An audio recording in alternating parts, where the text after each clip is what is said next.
Sweet potatoes contain fiber, vitamin A, and calcium. But the way that scientists think they can make them even more healthful is literally shocking.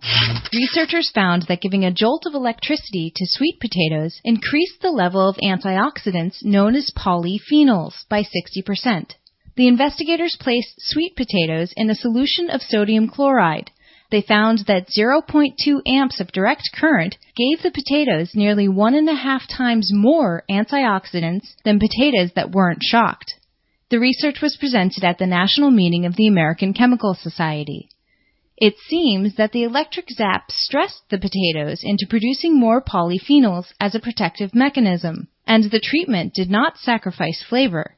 Previous research has shown that electrically supercharging white potatoes increases antioxidant levels, so perhaps it's only a matter of time before other fruits and vegetables get shock therapy too.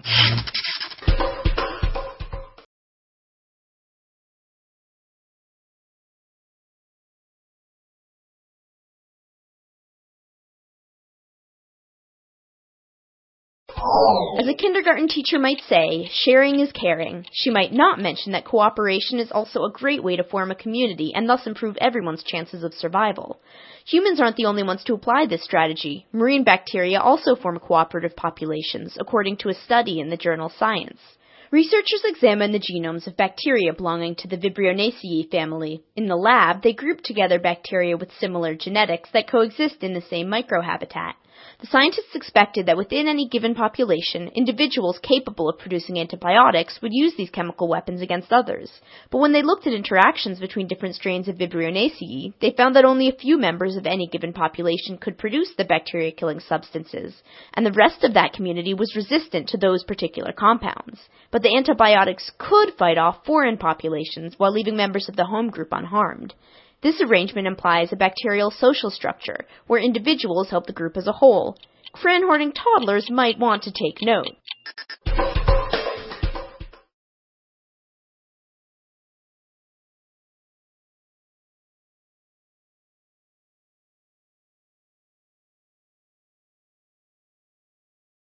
Does an ice-cold drink actually taste better than the same beverage at room temperature? Depends on what its taste is. A new study finds that the intensity of some flavors varies with temperature. The work is in the journal Chemosensory Perception. Researchers took solutions that tasted bitter, sour, sweet, or astringent, a flavor found in legumes and raw produce that creates a dry, puckering feel in the mouth. They either chilled the solutions to 5 degrees Celsius, the recommended temperature for keeping food cool, or heated the solution to 35 degrees Celsius, a couple degrees below human body temperature. Volunteers then rated the tastes. Both sour and astringent solutions tasted stronger at warm temperatures, and the intensity lasted longer than it did with chilled drinks. Bitter flavors came through best when chilled, and temperature had no effect on perception of sweetness. For most people, temperature can enhance flavors, but for some, dubbed thermal tasters, temperature alone can be a flavor. Heating or cooling parts of the tongue creates the sensation of taste without food, a finding that's hard to swallow.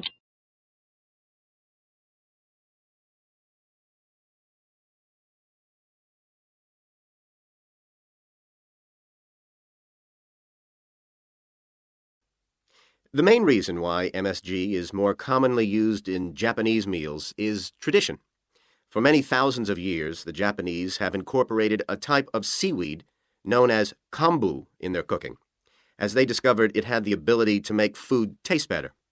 But it wasn't until 1908 that the ingredient in kombu, which was responsible for the improvement in flavor, was actually discovered to be glutamate by scientists working there.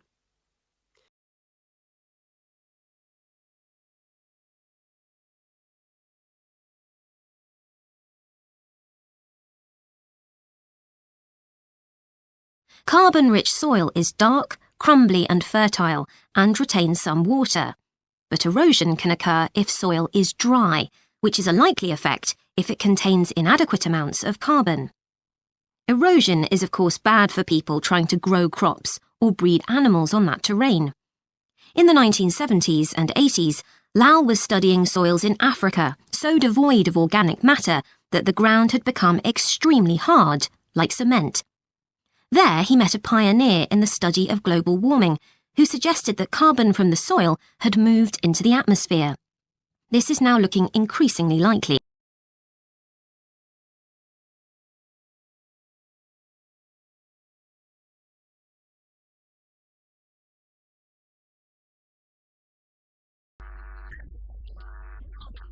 Or the solution to their problem. Our patients at the clinic tend to be women. Because of pregnancy, but also, which I personally believe to be the major. I have many women patients who say they pain makes them so miserable. But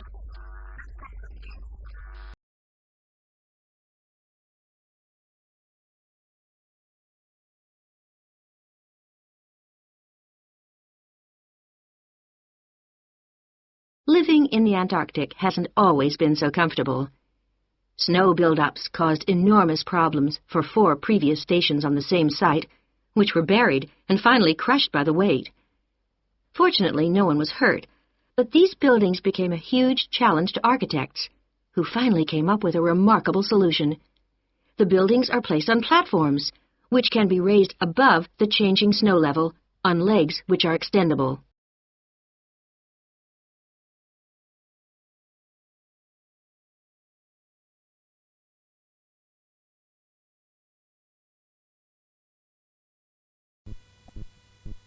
To biomedical researchers all over the world, twins offer a precious opportunity to untangle the influence of genes and environment, of nature and nurture. Because identical twins come from a single fertilized egg that splits into 2, they share virtually the same genetic code. Any differences between them, one twin having younger-looking skin, for example, must be due to environmental factors, such as less time spent in the sun.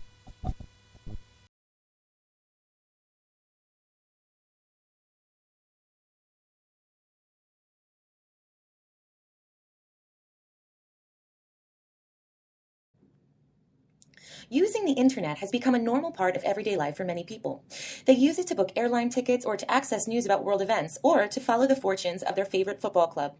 Millions of people across the world belong to social networking groups where they keep in touch with their friends and, if they live far away from them, their family. In my opinion, these are all good ways to use the internet.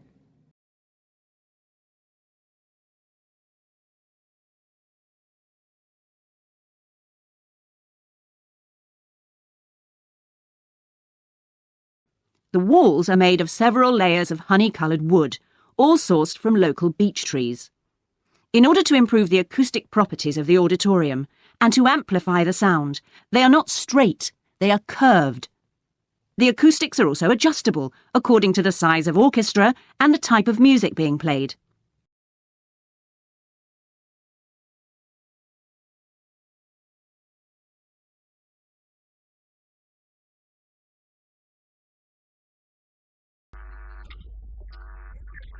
Or the solution to their problem. Our patients at the clinic tend to be women. Because of pregnancy, but also, which I personally believe to be the major. I have many women patients who say they pain makes them so miserable. But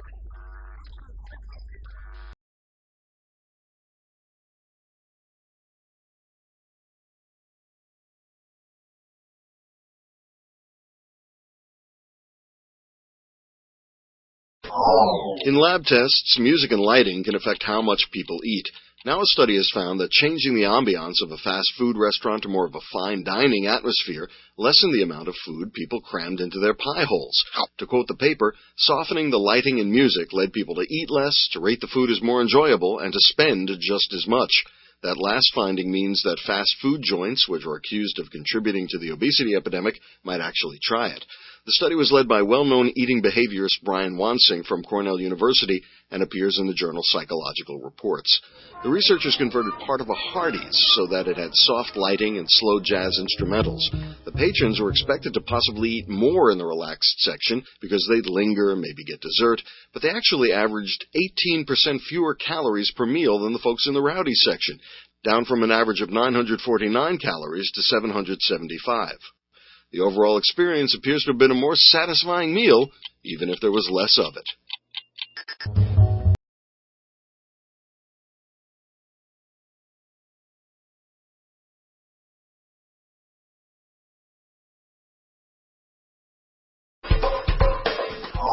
Vaccines are desperately needed in the developing world. Even when they're available and inexpensive, there's still a major problem. Most vaccines need to be refrigerated. Reaching the relevant populations often means traveling to areas where electricity and refrigeration are spotty at best. Nearly half of the vaccine doses around the world are lost to the heat. Also, the cost of refrigeration contributes to about 80% of the cost of the vaccines. So, silk experts at Tufts University have come up with a potential solution: encase the vaccines in silk protein. Silk proteins contain nanoscale pockets that can hold and protect biological compounds. Inside the silk protein wrap, the compounds stay biologically stable. In the lab, they were able to stabilize the measles, mumps, and rubella vaccine for more than 6 months at a variety of tropical temperatures.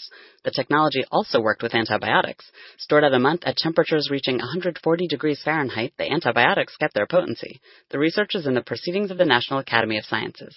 If the lab results hold up out in the world, the silk safeguard could save billions of dollars and millions of lives.